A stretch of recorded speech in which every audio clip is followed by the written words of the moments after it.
everybody. Good to see you. Susan, Sue, everybody out there. Well, we are at the end of a weekend here, and so far it's been an awesome weekend. Yesterday it rained here all day, and it was kind of cold, which is nice because it's been super hot. And so I took advantage of the overcast skies and the cool air, and I curled up and read 2 books. Yeah, from cover to cover. I love reading. Anyway, in the morning, I read a book. It was about a woman who experienced a near-death experience, and she went to the other side. And of course she lived. She came back to tell about it. Wow, it was riveting. It was so good. I devoured that book in the morning, learned a lot from reading that book. And then in the afternoon, now I've read this book before, but I was compelled to read it again. And maybe some of you have read it as well. It's by Viktor Frankl, Man's Search for Meaning. Have you read that book? It is so good. And there was a quote that popped out. I mean, the whole book is amazing. Hi, Randy. It's about a man that spent time in different concentration camps during World War II, and his account of what went on. It's just amazing how his mind, his powerful mind, hi Charles, was the thing that enabled him to get through it and to write books and to go on and help so many people. But one of the quotes that jumped for me, and I wrote it down because it's in alignment with our lesson today, which is the power of decision is my own. And you know, that's really scary. Like, the ego is so afraid of that. That's the overriding fear of the ego. Because your mind is all powerful. And when you wake up and decide that I'm not going to think like that anymore, I'm going to choose something else, oh my gosh, the ego is going to, hi Viv, is going to put up such a fuss. So anyway, back to Viktor Frankl. So what he said in his book, Man's Search for Meaning, I highly recommend that book to read. He said, our greatest human freedom is that despite whatever our physical situation is in life, we are always free to choose our thoughts.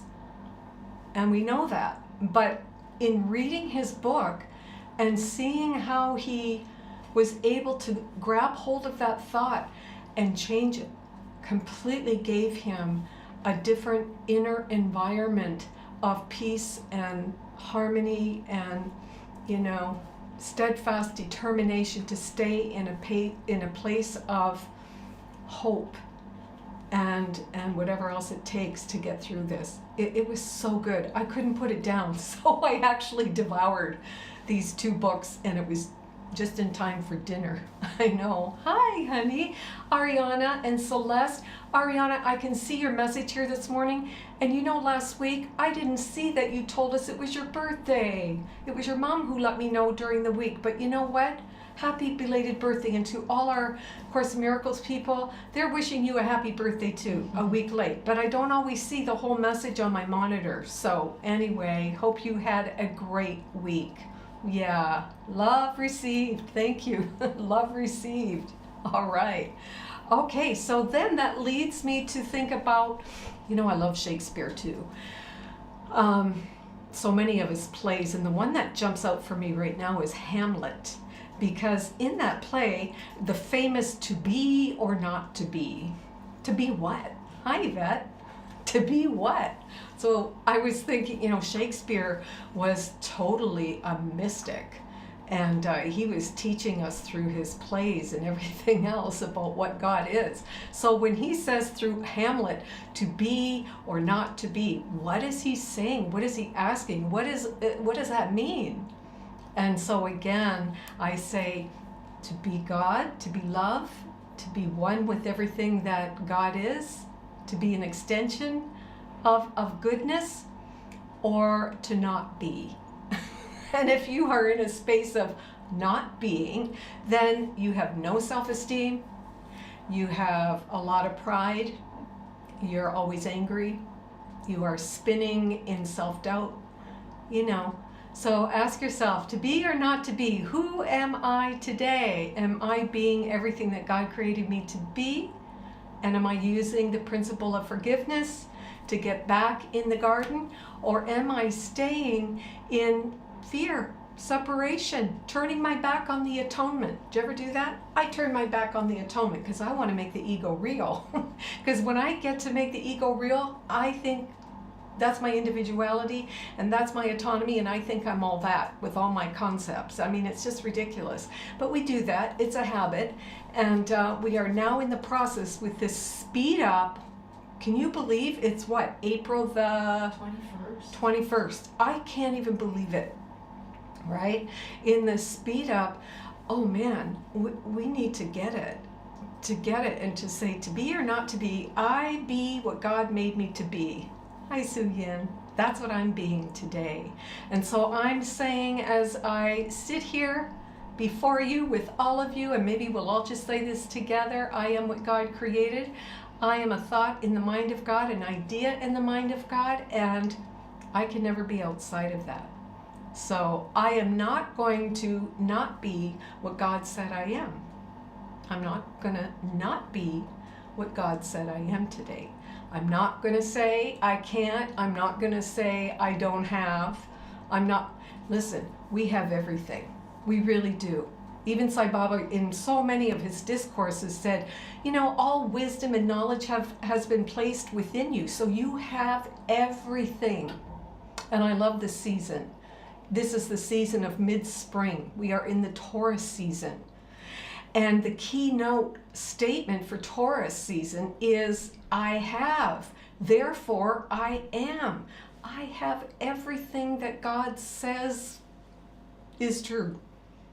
You are love. You are light. I have all that. So do you. And so this is a season to own that, right?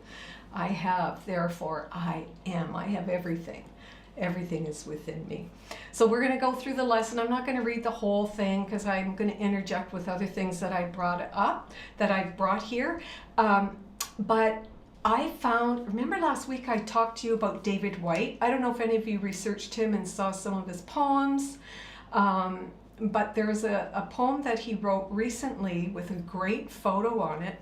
And I thought, oh, this is a great one to talk about today. Everything ties in with our lessons. I mean, totally. All right. So Jamie's going to put the picture up. And that's not the picture. Okay. There we go. Oh my God. Look at how long that table is. And those are some world leaders sitting at opposite ends of a very long table. Okay, now they're two men, but they could be two women. It could be you and your mom. It could be you and your son at these different ends of a very long table. It could be you and your husband. So do you have somebody in your life right now and you're both sitting, you're like at this table is super long and you're at, either end of it, looking at each other, just like that photo. Isn't that powerful? I mean, when you hear the words of the poem, it drives the message home. Okay? So the name of the poem is called There Is No Table Long Enough. Now it says one man's unspoken, but it can be a woman. Like, think of someone in your life that's you. You're there and they're there.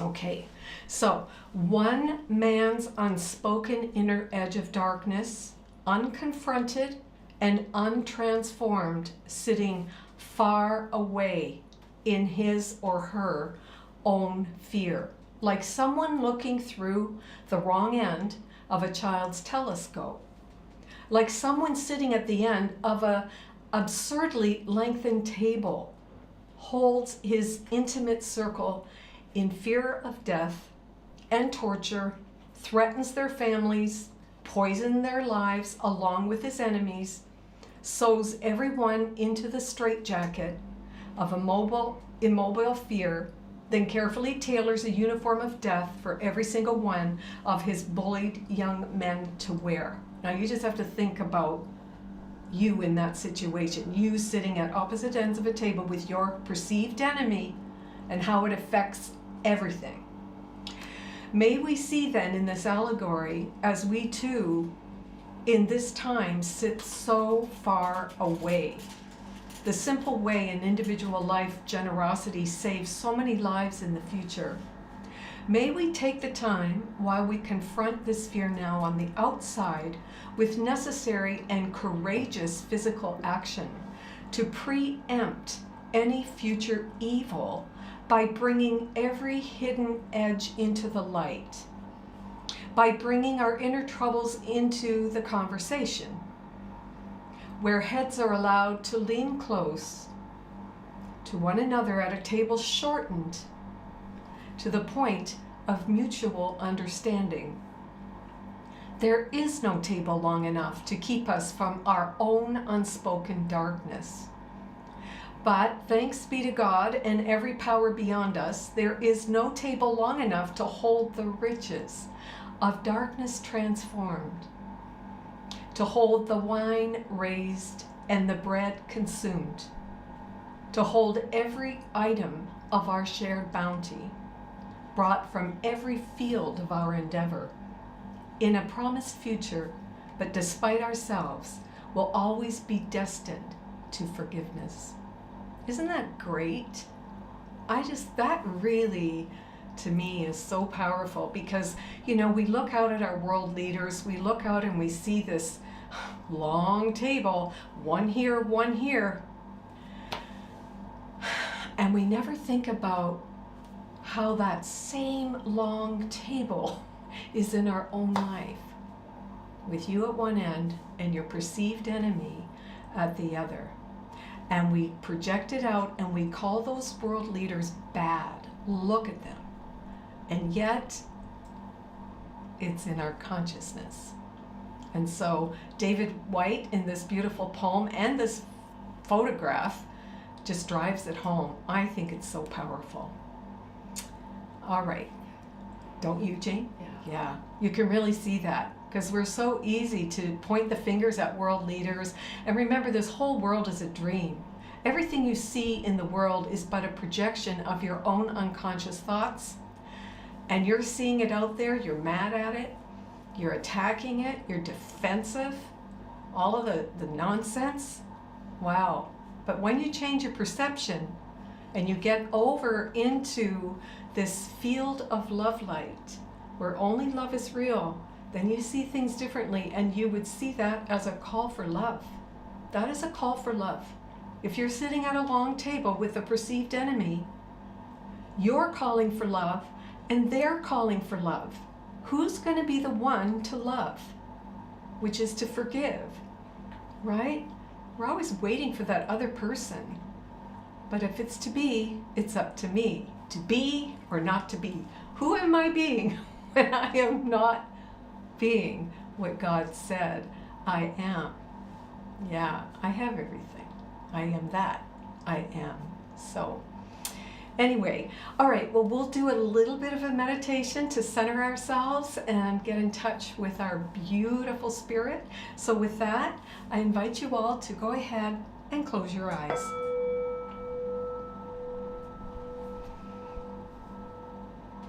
And just get comfortable wherever it is that you are. And bring the focus of your mind to your breathing. And know that every breath you take in is spirit. It is a breath of spirit. And actually, spirit is closer to you than your own breath. And so we are breathing in love and we're breathing out everything else.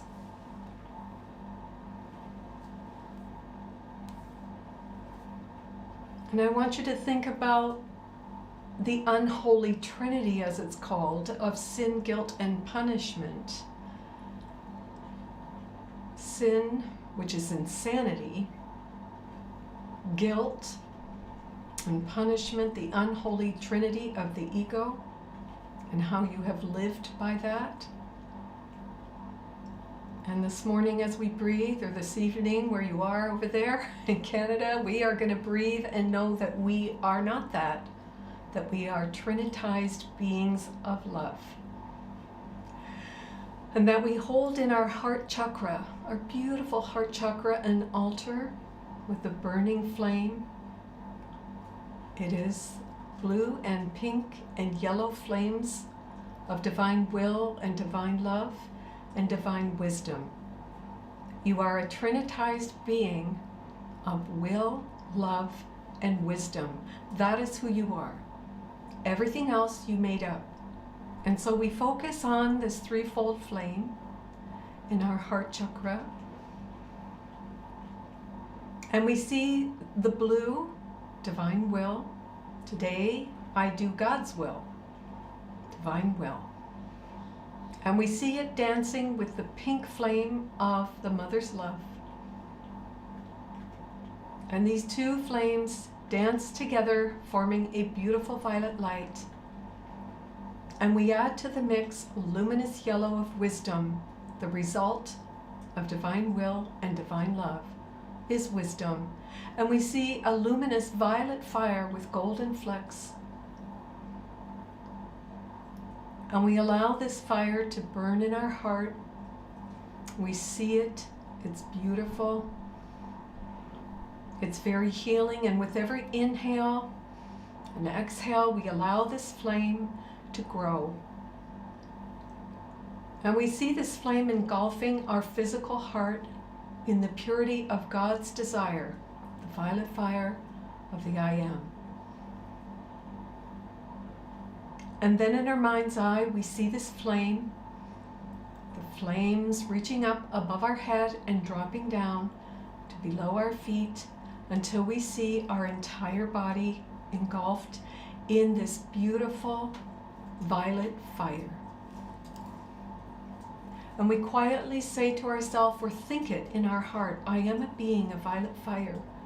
I am the purity God desires. And we see this beautiful light around us, and we think to ourselves, the light of God surrounds me. The light of God is in me, through me. And then we say, I am that light. The light of God surrounds me. The light of God is in me.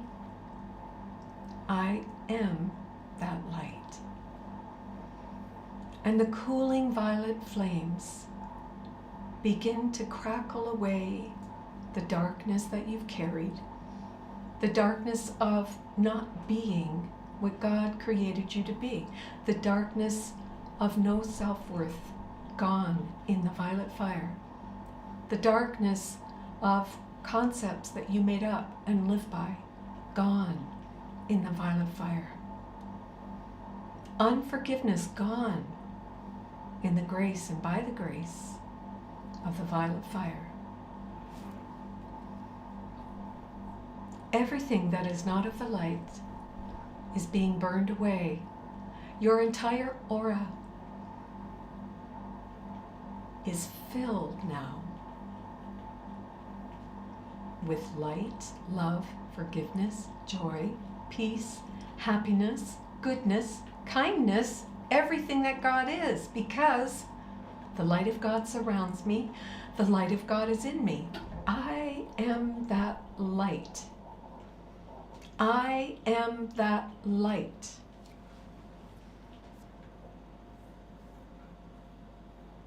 See that with your mind's eye. You are surrounded in the light. The light is inside you because you are that light. And that is why the power of decision is your own. Because your mind is so powerful, because you are that light. Your mind and God's mind are one. And you have the power to change how you think and how you feel, which means that you're no longer at the mercy of things beyond you, no longer at the mercy of forces that you can't control, no longer at the mercy of the thoughts that come to you against your will. Your mind is all powerful. The light is around you. The light is in you. I am that light. I am that light. Breathing in love. Breathing out everything else. Breathing in love. And now on the exhale, breathe out love. Breathe out love. Breathe in love and breathe out love. There is nothing to fear. Nothing to fear. Breathe in love. Breathe out love.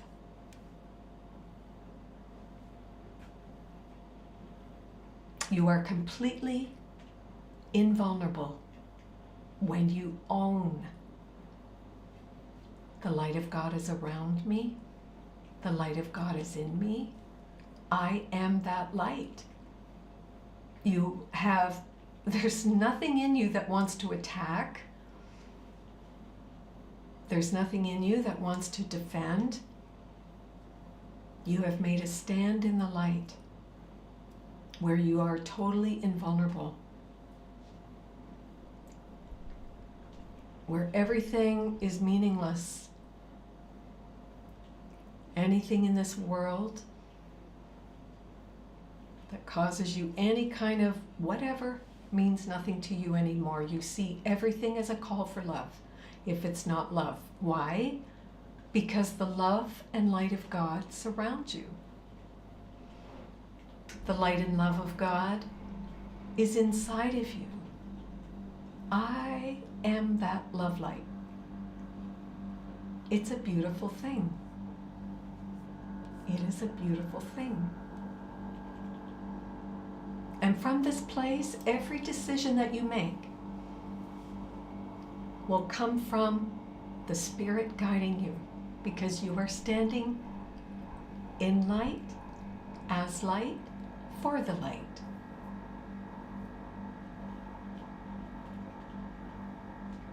And you are extending that light. It's a beautiful thing.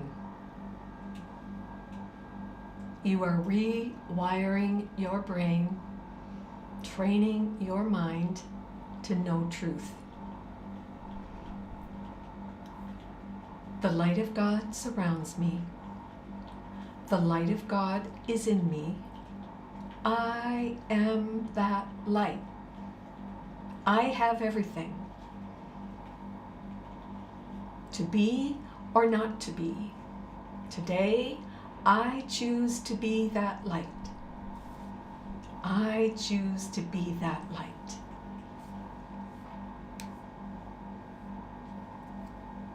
And from this place of light, you will have patience.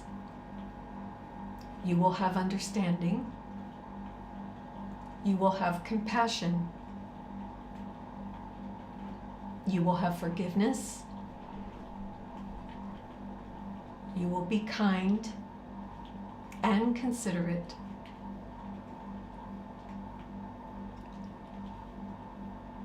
You will not be tormented by your own thoughts. Why? Because the light of God surrounds me. The light of God is in me. I am that light. How beautiful. Every time you think that, every time you say that, the violet fire around your body just glimmers and glows and becomes more luminous in that truth. And that's the truth that's going to set you free. The light of God surrounds me. The light of God is in me. I am that light. And you say it with conviction because it's true and nothing else is true. There can be never, ever, ever an opposite to that. And so we smile. Just feel that. The light of God is around me right now. The light of God is in me. I am that light. Hallelujah. Hallelujah. I have everything I have everything. I have everything. And so, as you sit here, just take a few minutes and go into your own heart and pray to the Lord God of your being your way. But when you wake up, take the violet flame with you. When you open your eyes, just know that the violet flame goes with you. And when you hear the sound of the dong, then you can open your eyes.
Hi everybody, and welcome back. Wow, I can see the violet light all around you, and it's absolutely glorious because it's the truth of your being. It can't be anything but that because you are that light. I am that light. And so the light in me sees the light in you, and it's so lovely. If I'm not seeing the light in you, don't beat yourself up. If you have somebody in your life and you're sitting at this long table and you are not seeing the light in them, ask yourself, well, what am I seeing in them?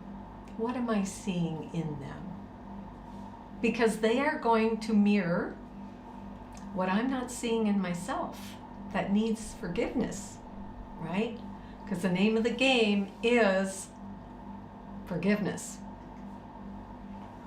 But I can't heal by myself. I'm sorry, neither can you. You cannot heal alone. You need a mirror. You need somebody to show you what you're holding on to. You need someone to show up and trigger you so you can know what it is you need to forgive. You can't go off and hide in your house and think you got it all going on and you're going to heal by yourself. You are not. You're just going to be in your own delusional world thinking that you're all perfect and the world's a mess. We need people. You know, there's a line in the Course, you've heard it so many times. What is it? Gratitude is the only thing I owe my brother, because without them I would not know what I'm holding on to in myself, right? So is there someone in your life that you are at opposite ends of the table and you're not seeing the light in them? You are projecting onto them your own unhealed stuff, the stuff that you made up and want to be real, right? You need the willingness. You need willingness. You know, the Course in Miracles says that the only thing you need is willingness. And we read that and we go, oh, okay, willingness. But do you really know what that means? On the other side of willingness is everything you want. On the other side of willingness. Okay, so if I want peace and I'm not a peaceful person, then I need to be willing to give up my BS. If I want to be forgiven, then I need to be willing to forgive myself and to forgive the other. On the other side of willingness is everything that you want. That's why the Course said you need willingness. If you want to be humble, then you must be willing to give up pride, right? This is a big deal. So it's not just a word we read like this Course requires willingness. What does that really mean? Have you ever thought about that? what does it really mean? Well, what is it I want? I want peace. Am I willing to give up, nastiness? I want to feel invulnerable. I want to feel like I want to feel joy. Okay, so what are you not willing to give up in order to experience joy? What do you want? I want this. Name it. Name it. And then ask yourself, what is it I must be willing to give up in order to have that thing I say I want? It's not just as easy as saying or reading, willingness is the only thing required for this course. We take a little practice. I'm a practical mystic. We get real practical here, right? So you're going to make your list. What do I want? Emotionally, what do I want? What do I want to experience with my fellow human beings? And then ask yourself, all right, if it's not happening, if I'm not getting what I want there, then I'm not willing to give something up. A concept, a belief, a judgment that I'm holding so dearly. And we're told in this lesson, the power of decision is my own. No one can change my mind for me. I have to decide that, yep, I am willing to give all of these, whatever it is, up so I can have what I want. And that can go for even when you think about a relationship, right? I've got this relationship. I'm married and I don't like that my husband, or I don't like that my wife does da-da-da-da. And you have this whole story going on. It can be with a career, it can be with everything. But in order to bring more peace into that situation, in order to bring more, harmony into that, whatever, what is it I'm not willing to give up? What is it I'm not willing to look at? That's really big. Yeah, so make your list of what you want in your relationships. Hi. Oh, it's so good to see you. What do I want? And hi, Michael. Yes, that's right. As within, so without. Right. So sit with your journal. Are you all journaling? Yeah, journaling is so good. It gets all the gunk out of the mind on paper, and it helps you to be more clear. So you can say, you know what? I say I want peace, but I'm not willing to give up this thought. And thoughts, they're like living entities. Thoughts are. They're like energy fields. Every thought is like a little whirling vortex of energy. It's a field, and it's a vibratory frequency. Every single thought. And if I can get a hold of my thought and say, I keep saying I want peace, but I'm not willing to give up this thought. Or I am invested all day long in seeing the negative. Have you ever counted how many negative thoughts you say in a day? Try it. You would be shocked. Most of the things you say are negative. Look at Susan laughing. It's like, you look in the mirror, you start in the morning. Well, look at you in the mirror. Don't you look sweet? I mean, it's negative. And then it's like, oh, there's no more yogurt. Oh, great. Now I'm going to have milk. Or it's constantly negative. And it is such a habit, and it's such a groove, we don't even know we're doing it. You just don't even know. And then we get depressed, we feel low, we feel out of sync, we feel out of balance, we feel angry, and we think it's because of something in the world that's happening to me. But the Master tells us no, and Michael told us, Master Michael, everything within is also without. Why? Because ideas never leave their source. So whatever you're thinking in your mind, you're going to see it in the world. You put it there by how you think, right? That's what we do. Last week we talked about how we magnetize things to us by our thoughts.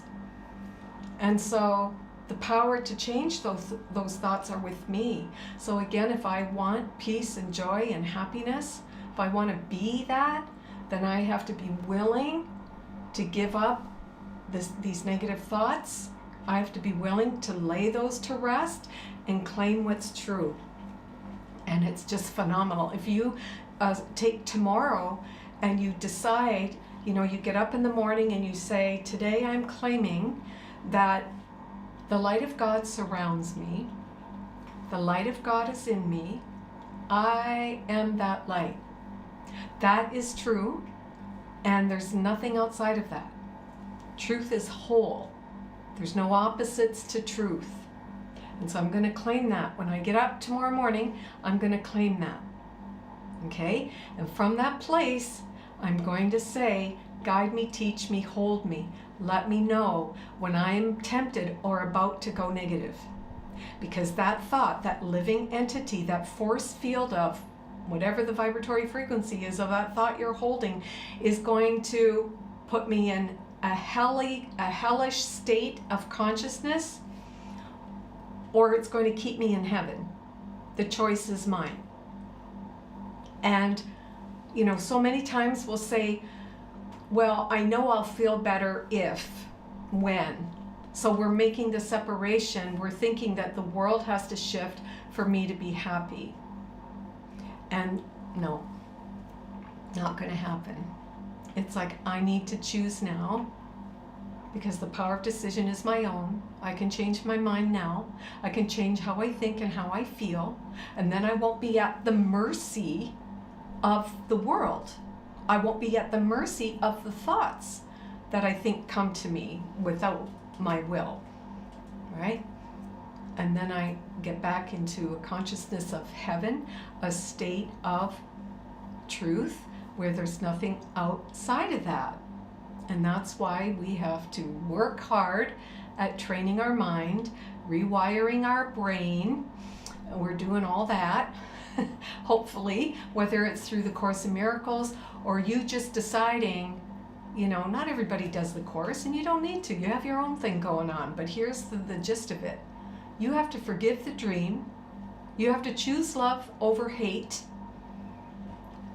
You have to give up the concept you made of yourself, this fake self that we all made up, and decide that you're something else, that you are something better than that. You are what God made. So, anyway, let's get into this lesson and see what the Master says. All right. No one can suffer loss unless it be his own decision. That just kind of sums up the whole lesson. I mean, I don't know if you get it by now. These lessons are really repetitive. You cannot suffer loss unless it's by you saying, I hate my life, I hate myself, I don't like you, I can't stand that food sucks, that place is no good. And you build this negative energy around you. Now you're going to suffer loss. Now you're going to feel like a bag of nothing, and you're doing it to yourself. Okay? No one can suffer loss unless it be his own decision. No one suffers pain except his choice elects this state for him. Same thing. Because you can have pain in the body, and I've experienced that. Oh my God, these last few years, it's part of my curriculum, right? Remember, everybody's curriculum is assigned by spirit. Whatever you're going through in your life is specific to you and for your soul's growth. For me, I've gone through two things. Like in the health department, that chikungunya, remember that story? For 2 years. And then chikungunya and dengue causing me crazy joint pain. And then the eagle syndrome. So I got really good at witnessing the pain. It was a great practice. I was able to get myself into this place where I could say, well, isn't that interesting? Here it comes again, and I'm one with God. Let's just watch it. Let's just watch it. Some days I cried because it hurt, and that's okay. It really hurt my body, but I never left God, right? Anyone that's gone through any kind of a sickness, it's okay to cry, it's okay to feel frustrated, but you don't leave, you're still with God.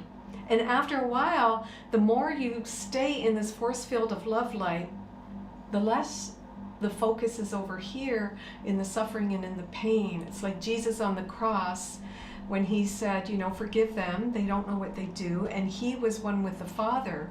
And so he was feeling that oneness, even though everything was seemingly going on in his body.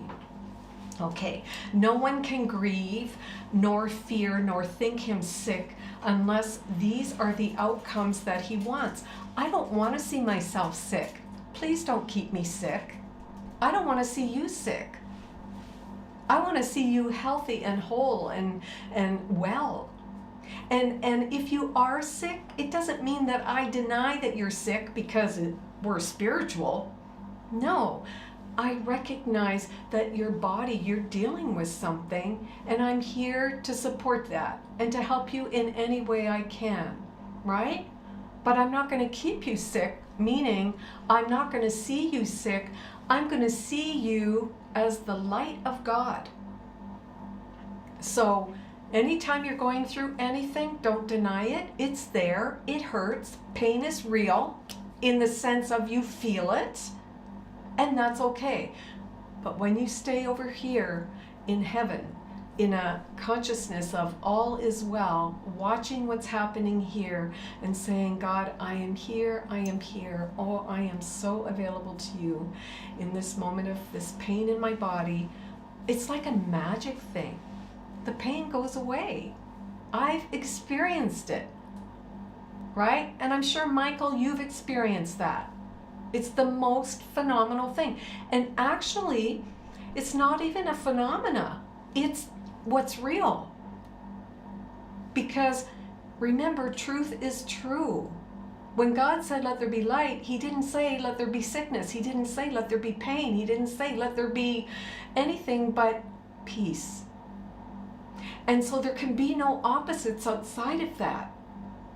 And so when the pain disappears, it's because it wasn't real. It wasn't real in the first place. And you are just in a state of heaven where there's no opposite, there's nothing else but that. And I know many of you have had that experience, and trust me, over these last few years with these things with my health, I'm like, okay, well, what am I learning here? Have you ever stopped and asked yourself, like, on a personality level, I would never choose chikungunya, right? I would never choose sickness on a personality level, but on a soul level, there's something going on. Like if you look at your life and you say, you know, this seems to be a repeating pattern. It's not something that my ego or my personality would have ever chosen. But on a soul level, my soul chose this because I'm obviously here to learn something, right? Like for example, let's say, like in my case, I was born into a family of addiction. And when my parents would drink, they were just insane. Meaning that, you know, they would attack you with their words. And, you know, insane people are insane.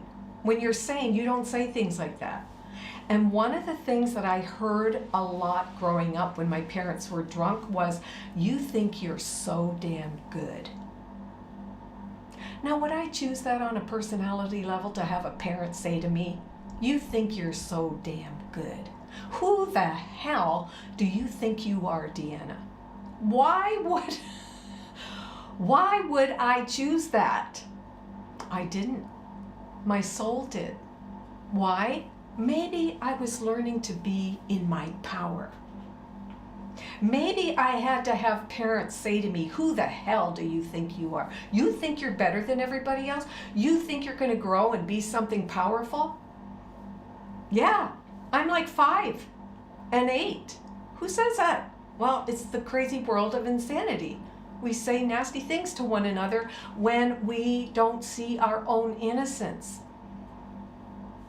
And so I had to undo that growing up. It was like, if I was acting really in my power, there was always a part of me that felt I shouldn't be powerful. I shouldn't be or saying what I know to be true, because someone's going to come along and say, who the hell do you think you are? I used to get called Miss Goody Two-Shoes. You think you're the Madonna riding around. And I'm 5. Does a 5-year-old ride around like Madonna? Well, I don't think so. Not in my world, right? So who says that to people? Insane people who don't see their own innocence. But my soul chose that.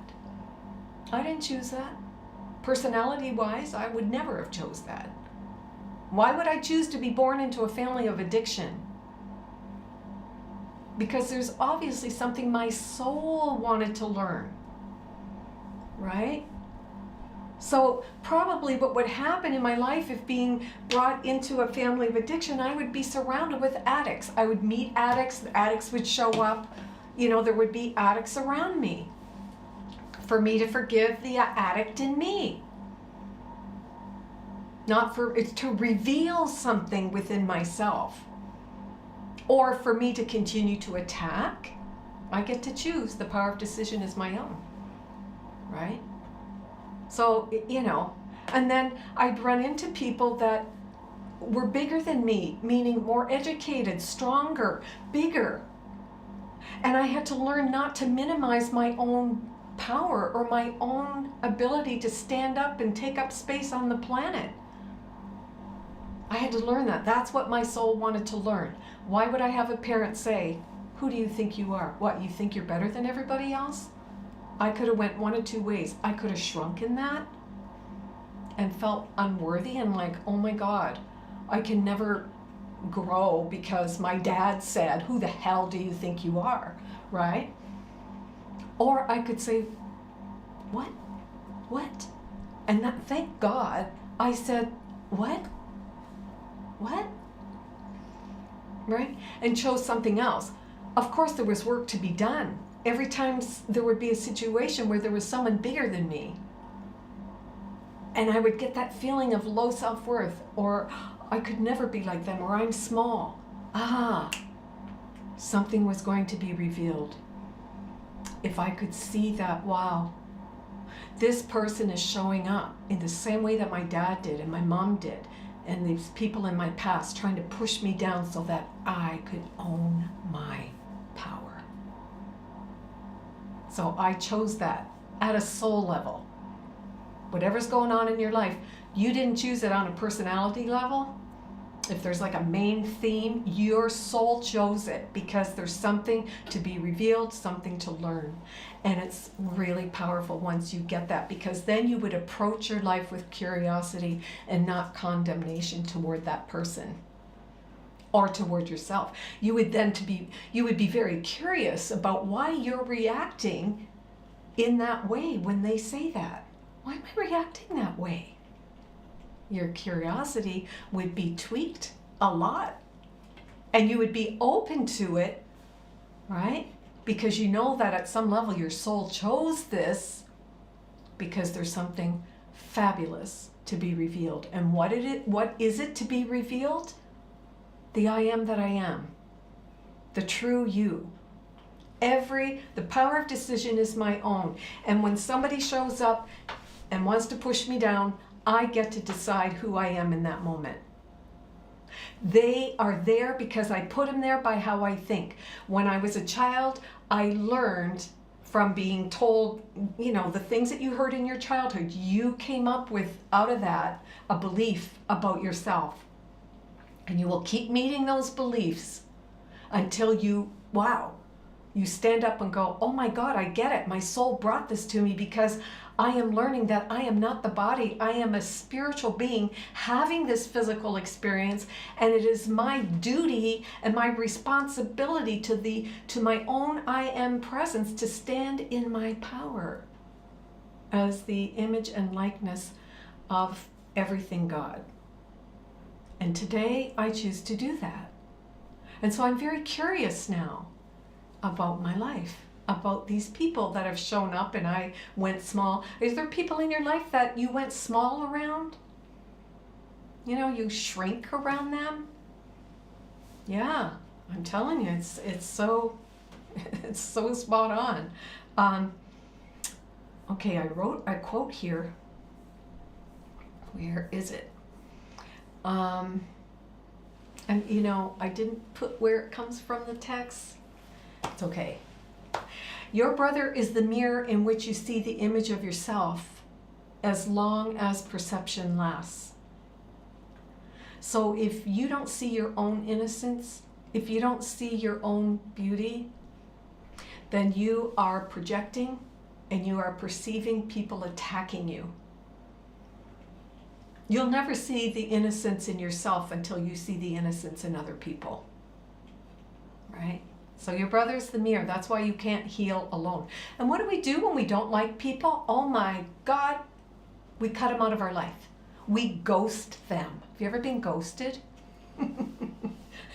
It's the most interesting phenomena, right? if you've been ghosted. Do y'all know what ghosted means? You know, suddenly gone. The person's gone. It's like a fart in a windstorm. Gone. They call that ghosting. You know, you've been ghosted. Okay? Because that's what people do. If I can't control you, I'm going to kill you. I'm going to kill you. I'm going to cut you out.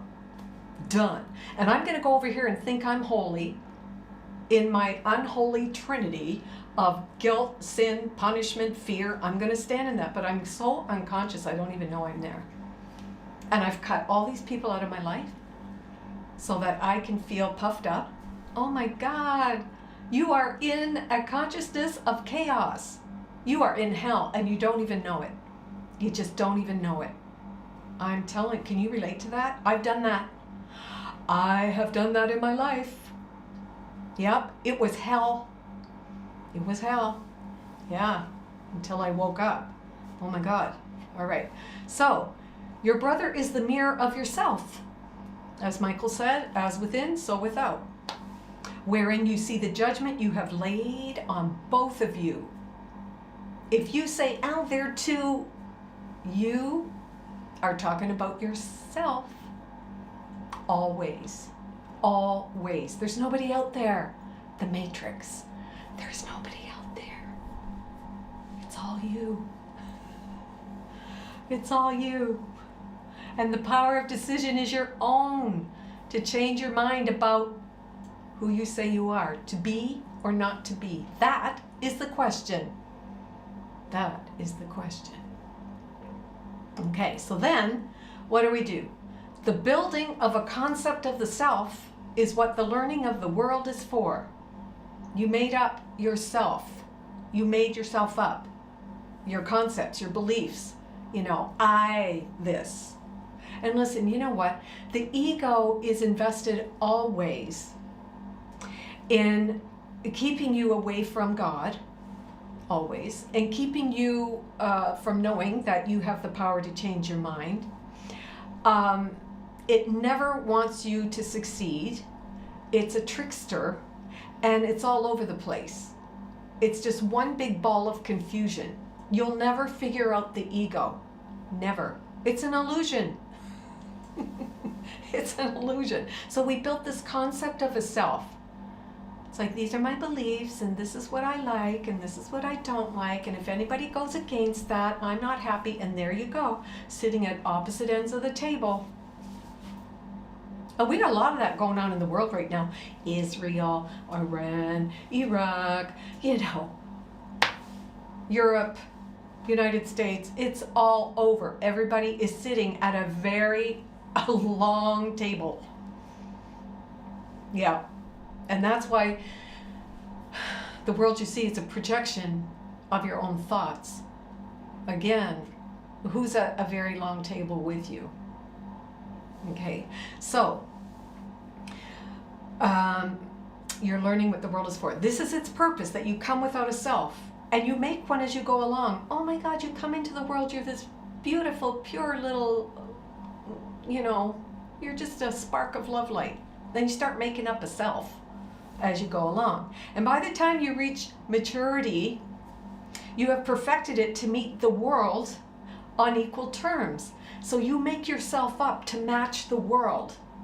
So people won't reject you, so you can get love, so you can, the whole list of what it is you want. Could you imagine if you decided to be what God said you are in every single moment? And yes, you would still have whatever these things come to you for healing, but they would be like bouncing off your violet flame. You know those bug zappers and the mosquitoes hit and it's like zzz, zzz. Nothing could stick to you because you are the embodiment of pure love light. And you are here to undo the concepts and here to undo everything or remove the barriers to the presence of love. Right? I tell you. So, by the time you reach maturity, well, now you've perfected your concept to meet the world. And that's why it's a world of people pleasers. Everyone's afraid to stand out and to speak up and to share. And not from a place of, you're wrong, I'm right, but to share from a place of, I hear what you're saying. That's an interesting point of view.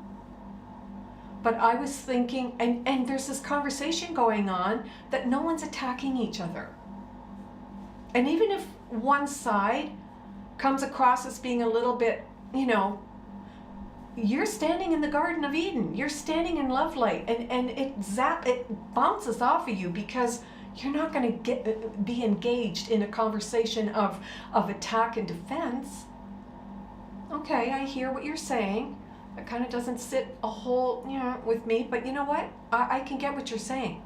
Acknowledgement, all the things that you would do if you were standing as the image and likeness of everything that God is. I'm going to acknowledge what you have to say. I'm not going to make you wrong, right? Oh my God, we have a long way to go, and then we don't have a long way to go. It's a decision in the mind. All right. So you meet the world on equal terms at one with its demands. Can you see yourself doing that? It's like they said, therefore I am. They told me to do that, therefore I am. But what happened to the power of decision is your own with everything. Nothing in the world. They'll try to dictate what you should do. They did a good job of that for the last few years and continue. It's a speed up now, okay? But the power of decision is your own. And when you stand in this love light, you stand with God, as God, for God, nothing can touch you. You are completely invulnerable. Yeah, it's amazing. All right, so then this paragraph says, a concept of the self is made by you. You made yourself up. You decided who you want to be. Well, I'm like this. Really? Well, I'm like that. Oh, really? You made a concept. I'm angry. Oh, really? I didn't know God was angry. You're God. What are you doing? Right? All these things. And that is because you have no control over your emotions. No control. And you think that angers you. You think that forgetfulness, that pride, that, aggression or whatever is you. That is not you. That is you mad that you're not in the garden. That you're not with God. But the power of decision is your own. You can choose. Bam. Okay, I feel angry. I'm going to breathe that out. I feel angry. It's okay. It's just energy. It's just energy moving through you. And you haven't learned to manage your energy. You use it for attack. You use it to put an aura of black ink around you. You're not using your energy or managing your energy in a healthy way. Okay, so this is partly why. All right. The concept of the self, concept of the self is made by you, and it bears no likeness to yourself at all. So whoever you made yourself up to be, you made it all up. Your whole story, you made it up. All these concepts. And it bears no likeness to yourself. The light of God surrounds me. The light of God is in me. I am that light. Hi, you. Good to see you. And so what I'm doing in this moment is I am removing these concepts. I'm removing these judgments. I am letting go of these insane beliefs. I'm dropping everything. Why is it that when we're in a tither or our knickers are in a twist over something, we hold on. We hold on to that concept. We hold on to that idea. We hold on to that belief, and we're dying inside. We're dying. But we won't let it go. That's the ego got a hold on you. And it's like you're so dug in. It's like a groove. And it's a practice of saying no, no, get thee hence, no. I'm not going there. I'm going to breathe. I'm going to let it pass through me so that I can feel the consciousness of heaven, which is truth, with me here now. The concept of the self has always been the great preoccupation of the world. Aren't you preoccupied with yourself? Your ideas, your thoughts, oh, and I think, and oh, I said, and I love the Course in the end. It said, well, in the end, no words are necessary. We just show up as love. We just show up and go, oh, that's interesting.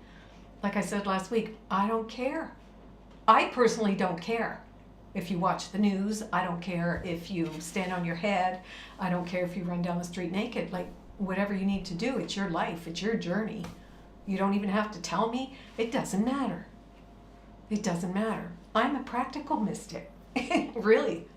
It's about get on with life. Do your thing in your day. Do what you need to do. But approach it with, I am what God made. I am what God made. And so if you want to run down the street bare naked, I'm not here to judge you. I am not here on this planet to judge anybody for anything. I am here to help you, to help save you from yourself by seeing you as guiltless. That's what I'm here to do. That's it. It's the only reason we're here. And then to experience and witness everything God and create a world where the kingdom of heaven comes to earth. We think this world is hell. That's because that's where we're standing. In the book I read yesterday, it was just so amazing. Or let me go back to, I was with a master teacher. I mean, she really was a master teacher many, many years ago. And I had the privilege, and I really felt it was a privilege to be invited into her home. And I got to spend 2 days with her. And so many miracles happened to me in those 2 days, like unbelievable. And what I noticed about her was she didn't talk a lot. She didn't say much. She just showed up with a smile, with an energy that spoke volumes. And that impacted my life so much. I mean, it was like, I think I told this story before, but let me tell it again. So this was in Temecula, California, and she was living on an avocado ranch, I suppose, in the middle of the desert. Big old beautiful house, kind of looked like a Georgian plantation house with the big columns out front. And I was invited to come and stay there for the weekend. There was going to be some kind of a discourse that she was giving. And so the first thing I was told was to, go have a shower, get yourself ready for bed, do not read books, don't do anything, just go from the shower to the bed. And so I went and took a shower, and I went to turn the taps off, and the taps would not turn off. They just spun. They were spinning. And I thought, what? I mean, this was a big, beautiful house. Like, think of a Georgian plantation house, immaculate, gorgeous, and everything was in its place, and these taps wouldn't turn off. Well, I got out of the tub, and I got dressed. I went downstairs, and I told them, I'm so sorry, I don't know what I did to the taps. They won't turn off. It's like the water continuously runs. So they sent the maintenance guy upstairs, and he just walked into the bathroom and turned the taps off. Like, what? Right? So then I go into the bedroom, and you can't put me in a bedroom or any room with books, because I'm going to pull one off the shelf, because I love to read, and I was told don't read. And so, but curiosity killed the cat. So I went and grabbed a book, but my light wouldn't turn on in my bedroom. It just wouldn't turn on. And then I got it. I'm like, what? Okay, so I put the book back. Then the next thing was, I went to sleep. I fell asleep, and all you could hear, it was so black. And for any of you that have been in the King's Chamber, it's so dark in there. It's almost like light. It's so dark, right? This room was so dark, and all I could hear coming from the mountains of Temecula was the coyotes howling. I thought I was in a Western movie. I mean, it was so fascinating, and they're just howling up a storm. And I fell asleep. Now, in this lucid dream, if it was, or maybe it was an altered state, I don't know. But I saw at the end of my bed a door open, and it had light around it, almost like fluorescent tubing, and it was bright. And this being of light, it was Jesus or some master teacher, stood there and said, I am the open door that no man can shut. Step through. Okay. Next thing you know, I'm awake. It's morning. And I thought, did that happen? Was that a dream? It felt so real. Oh my God. Did I step through the door? I don't think I stepped through the door. What? So the next thing, it was breakfast. So I went downstairs, I was by myself, and I sat at the table, and they served me beautiful strawberries with cream on them and a cup of tea. And this beautiful woman came in, this teacher, and she looked at me and she said, Deanna, did you step through the door? Yeah. She wasn't one to say a lot. She was powerful. And she said, did you step through the door? Oh my God. It was so profound, so profound. And then I was sitting in front of her, and she gave a beautiful discourse, and it was about actually the I Am presence. And she had this beautiful pendant on, and this inner voice kept saying to me, that is your pendant. And I was like, go away, like, what are you doing? That is your pendant, that is your pendant. So I just, let that go, and then I went home. But before I went home, this was another interesting thing. She just said what she needed to say at her discourse, and that was it. She didn't stick around. She was on her way to Luxor, Egypt, in fact. And she was getting ready to leave, and there was on the table this big bowl of money. It was full of money. And the only thing she did was walk into that room, pick up that bowl of money, and say, this is for you. And I mean, it really tested, like, am I worthy to receive that money from this person that I saw as so powerful and so, bringing up the feelings of my dad saying, don't you think you're so good, and you think you're better than everybody else, and being around this master teacher who was so powerful in my eyes. And was I willing to take up space? Was I willing to receive the gift? And I was willing to be the embodiment of everything God said I am, knowing that money didn't come from her, it came from God through her. And I said, thank you. Thank you. It was meant for me. And so I went home. And then the next day, I got a call from her assistant who said, would you like to have dinner with me? I'm going to Los Angeles. We're going for, it was that hotel where President Reagan got married. I can't remember the name of it, but it had to do with St. Francis of Assisi. It was an old convent converted into a beautiful restaurant and stuff. So I went with her, and we had a lovely lunch and everything. And Anne, her name was Anne Francis, she was gone to Luxor. And before I got out of the car, when I came home, she said, Anne left this for you. And I knew it was that pendant. And in that a little package, sure enough, it was the pendant that she had worn, and it had a note in it, and it said, "This was given to me from Sai Baba and Kuan Yin, and now I pass it to you."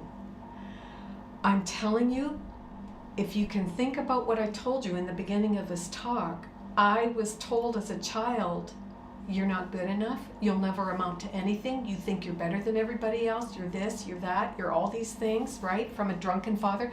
But a child doesn't know the father's drunk.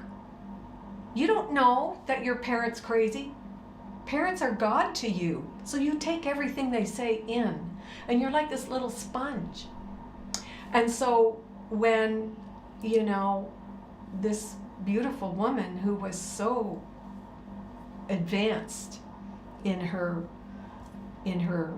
knowledge and in her wisdom, I was able to hold that presence of, I'm good too, I'm okay, I am love, and this is coming to me through her as a gift, and it was so profound for me. And so I invite you to look at your life and to see where you haven't allowed yourself to take up space or to be who you really are in truth, the love of God, where you back down and you don't want to be, you end up being a people pleaser, or you say yes and when you really want to say no, you know, where you betray your spirit. Take a look at all of that and your story coming from your parents and what you were told and what you still hold on to, and then say to yourself, am I willing to let all that go now and own my power and stand in my authenticity? Remember, you are the author of your story. It's like Shakespeare has the pen in his hand. He wrote Hamlet. Hamlet didn't write himself. Shakespeare wrote that play. You are writing your story. Every thought you think, every thought you hold on to, every judgment, every perception, you are putting everything into your life. You're writing it in. And so are you willing to fully own your story, to be, you know, to embody everything that's happened to you? Like that caterpillar we talked about last week with all the steps that you've taken to get to this moment. I mean, it's really powerful. And so if you take a look at all of that and then just say to yourself today, okay, to be or not to be, to be or not to be, am I willing? Am I willing to let go of smallness in order to be the embodiment of everything God said I am? That's the willingness that's required to take up space. Am I willing to let go of these concepts, these judgments, these beliefs? Am I willing because I want to be? I wanted to be like her because she was so powerful. I wanted that for myself. I could see that as a possibility. And I could own it on that day. Not put her on a pedestal and me down here. I could own it. And it was so wonderful. Completely changed my life. Completely changed my life. All right? So that's just a little bit something. And so the concept of the self has always been a preoccupation of the world. And everyone believes that he must find the answer to the riddle of himself. Don't try to figure yourself out. All you need to know are your stinking beliefs, your thoughts, your negative ideas about yourself, your concepts, and be willing, okay, be willing. On the other side of willingness is really what you want. Be willing to let that all go for what you say you want. Salvation can be seen as nothing more than the escape from concepts. That's what salvation is. Those who remember always that they know nothing and who have become willing to learn everything will learn it. And otherwise your mind is not closed. I am open to learn. I am open. All knowledge and wisdom is within me. And so every person, everything that happens to me in my life is going to reflect something that I need to look at. It's going to mirror something that when I get it, I can reveal the real me, the real me. I can bring it forth. Okay, so we need all these people to heal. But whenever they trust themselves, they will not learn. So don't put any trust in the ego. Do not put trust in your personality, because your personality is a freaking illusion. Okay, it's like, can you feel that? Can you actually just sit with that and go, oh my God, I hold on to this concept of me, this is me, and and I'm not gonna let it go. And could you imagine if you just let it go? And there you are, standing in this beautiful peace that passes all understanding. So don't put any trust in the ego, because you're not going to learn a thing. All right. They have destroyed their motivation for learning by thinking they already know. So you don't want to have that I know mind. I know. That's bad. I know. No, you don't know. Because if you knew, you would be at peace. And the fact that you're not at peace, you don't know. So get out of the I know mind. All right. Then, think not you understand anything until you pass the test of perfect peace. That's how you know. You can be anywhere, at any time, at any place, and you're at peace. I hear so many people go, well, I was going to meditate, but oh my God, the kids were crying and the lawnmower was going outside, and I just, I got to get into a place of peace so that I can't have that noise around me, because I just can't meditate with that. Right? Actually, I've done that myself. It's like, I can't meditate. That's so noisy out. Those dogs. That's my nemesis, my neighborhood dogs. How am I supposed to get peace now? Those dogs are barking. Okay? So, anyway, peace and understanding go together and can never be found alone. All right, so those are some of the quotes that I put here. Another one here is, you see what you expect and you expect what you invite. You invite everything into your space because it's in your consciousness. So you're going to see it. You are going to see it. And then you have to own it, because you're the author of your story. You authored it. Okay? So, where was I? Everything you see. Okay. Your perception is the result of your invitation. You invited it in. So don't get mad at it. You put it there. By how you think. You can change how you think about it. You can change your feelings, but you actually put it there. It's coming to you as you sent for it. Whatever it is, you got this chaos outside of you and you're just beside yourself. I can't take it, I can't take it, I can't take it. You see what you expect what you invite. Because you're not vibrating in the garden, in heaven, you are in hell. You are in a chaotic state over here, in not even the opposite of God, it's an illusion. I say, like, love is here and fear is there. They're opposites. Actually, there's no opposites. There's only love. There's only God. And God is omniscient, omnipotent, omnipresent presence that's with you at all times. There's nothing outside of that. So if you think there's something opposite, you're in an illusion. That's it.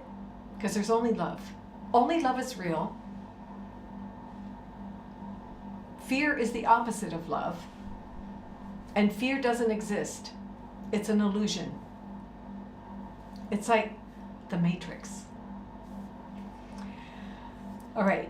Your mind is the means by which you determine your own condition, because mind is the mechanism of decision. It is the power by which you separate or join and experience pain or joy accordingly. Perception seems to teach you what you see, yet it is but witness to what you taught. Whoa, what does that mean? You are teaching the world who you are. That's what it means. Perception seems to teach what you see. Perception seems to teach you what you see, yet it but witnesses to what you taught. So if I'm standing here in the illusion, I'm in a mad, mad world. I am in the insanity of the world of separation, fear, you name it, I'm over here. And I'm calling forth everything that matches my consciousness, that matches my frequency. I'm calling it forth. Perception seems to teach you what you see, but it is only a witness to what you taught. It's like you teach the world how to treat you. Okay? It is an outward picture of a wish, an image that you wanted to be true. The ego wants to be autonomous. The ego wants to be real. The ego doesn't want ever for you to know the power of your mind. The ego, you think the ego, your personality is you. And it's not. It's just not. It's an image of what you want to be true for yourself. So I want to be depressed. I want to be angry. I want to be prideful. I want to be all that because that's how I'm showing up. People, you're not at the mercy of the world. You're not at the mercy of the thoughts that seem to come to you without your will. No, you put them there. And so whatever way you show up is how you want to show up. I know. You want to be pissed. You want to be unforgiving. You want to be enraged. You want to be whatever it is. You want it. That's what you want. Because if you didn't want it, you wouldn't be that. I know. All right? So, perception is a choice of what you want yourself to be, the world you want to live in.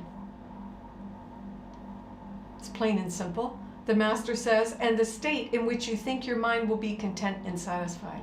Can you be content with nothing? This world offers you nothing. You will never be content in this world. It is forever changing. Forever changing. Only love is real. It's eternal. It never changes. And anything in this world that changes, which is everything, is an illusion. So what do you want to be real? We have to learn to be everything in the illusion and have fun. Learn to be everything that God made and say, to be or not to be, today I choose to be what God said I am. I am whole, I am perfect, I am the light of God surrounds me, the light of God is in me, I am the light. Hallelujah, praise God. My omniscient, omnipotent, and omnipresent presence that flows into every cell of my being 24/7. That's eternal. There's nothing outside of it. So beautiful. All right. So your mind will never be content and satisfied in this world. This world is a game. Baba says life is a game. Play it. Life is a challenge. Meet it. Life is love. Live it. Okay. It reveals yourself to you as you would have you be. The world reveals yourself to you as you would have you be. It's not the world doing it to you. It reveals to you the way you want to be and not the other way around. To learn this course requires willingness to question every value that you hold. Do you value anger? Do you value pride? Do you value lack? Do you value not having peace in your life? What do you value? Not one can be kept hidden and obscure, but it will jeopardize your learning. Hold on to nothing. Hold on to nothing. Can you imagine how fabulous you would feel if in the moment of a conflict you just it dropped? You dropped it. And you were back here, bam. Can you imagine how glorious you would feel? Okay? No belief is neutral. Everyone has the power to dictate each decision you make. So what do you believe? If you believe you're not what God made, then that decision will dictate every decision you make. I'm not good enough, so I'm going to be a people pleaser. I'm not smart enough. I'll go marry someone who's brilliant so I can feel better. I don't have what it takes. Like, it's on and on. So we have to, where was I? Everyone has the power to dictate each decision you make. And so for a decision is a conclusion based on everything that you believe. So question your beliefs. And we've been saying that, what do I believe about this? What do I believe about that? What are my beliefs? It's not enough to say, well, I believe in God and that's it, because there's so much garbage that you've carried for lifetimes. You have to really look at what you believe in this world. Do you believe you're worthy? Like, look at your life story. What was your mother like to you? Your soul chose that story because something was going to be revealed about you. How did your father treat you? Right? All right. Just a couple more things. This lesson is, I could read the whole thing, but it's just, you get the gist of it, right? Every decision that I make is my own. You have to realize the power of your mind to choose. Every decision is your decision. And the power of your mind is so powerful. That's why you're getting everything you say. Because you think it, you speak it, and you call it forth. The power of decision is my own. If I change my mind about who I say I am, and I say, I am going to be the light, then I'm in the violet fire, everything gets zapped off of me, and I'm just doing my duty in this world, playing my role as a wife, playing my role as a mother, playing the role, whatever role I'm playing in my life, I'm doing it because that's my role in this lifetime, but it's not who I am. It's not who I am. It's part of my play. It's like Shakespeare put Hamlet there, and all the other plays or the movies that we go and see. You watch The Matrix, and there's Neo, and then there's the Oracle, and there's all these different characters, and all these different characters in your own movie and everything else, right? You put them all there by how you think. All right, so then let's just get to the end of this lesson. Where is it? Okay.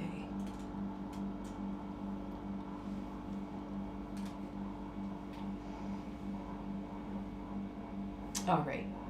The very end of the lesson, the Master says, then we will wait in silence, giving up all self-deception. So we go in to our inner worlds and we give up all self-deception. The light of God surrounds me. The light of God is in me. I am that light. As we humble ask ourself, our oversoul, our higher self, that he reveal himself to us. And he who never left will come again to our awareness, grateful to restore his home to God as it was meant to be. In patience, wait for him throughout the day, and hourly invite him with the words with which the day began, concluding it with the same invitation to yourself, your higher self. God's voice will answer, for he speaks for you and for your Father. He will substitute the peace of God for all your frantic thoughts, the truth of God for self-deceptions, and God's Son for your illusion of yourself. And this is from text, I think it's chapter 12 or 13. Anyway, to end our session today, this is the miracle of creation, that it is one forever. I am eternal. I'm not going to die. I am eternal. Every miracle you offer to the Son of God is but the true perception of one aspect of the whole. Remember last week I said we're all Christ. We all wrote the Course in Miracles. Yay, God. We are all the Christ mind in God. Though every aspect is the whole, so I am a sunbeam to the sun. What the sun is also in me, and you, and you, and you, and you, for however many billions of people there are here. You cannot know this until you see that every aspect is the same, perceived in the same light, and therefore one. I will never see the innocence in myself until I see the innocence in you. Honestly. Honestly. Everyone sees without the past everyone seen without the past, thus brings you nearer to the end of time by bringing healed and healing sight into the darkness and enabling the world to see. For light must come into the darkened world to make Christ's vision possible even here. Help him to give his gift of light to all who think they wander in the darkness, and let him gather them into his quiet sight that makes them one. So my job is to see your innocence. My job is to make no one guilty.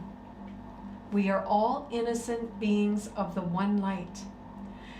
Yes, we see the personalities of each other with whatever they're working through. That is their journey. Their soul is working through some things, and my job is not to see what you're working through as wrong or bad or make you a guilty sinner. Hitler goes to heaven. We all go into the light.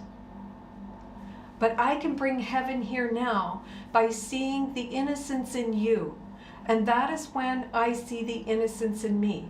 And that is when I will be able to be telepathic and know all things at all times. Why? Because the triple O, omniscience, omnipotence, and omnipresent presence is in me. Because I am a sunbeam to the sun.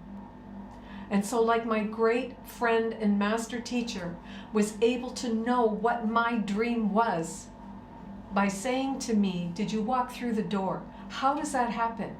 Because we're one in Christ. We are omniscient, omnipotent, and omnipresent beings of love light, sunbeams to the sun.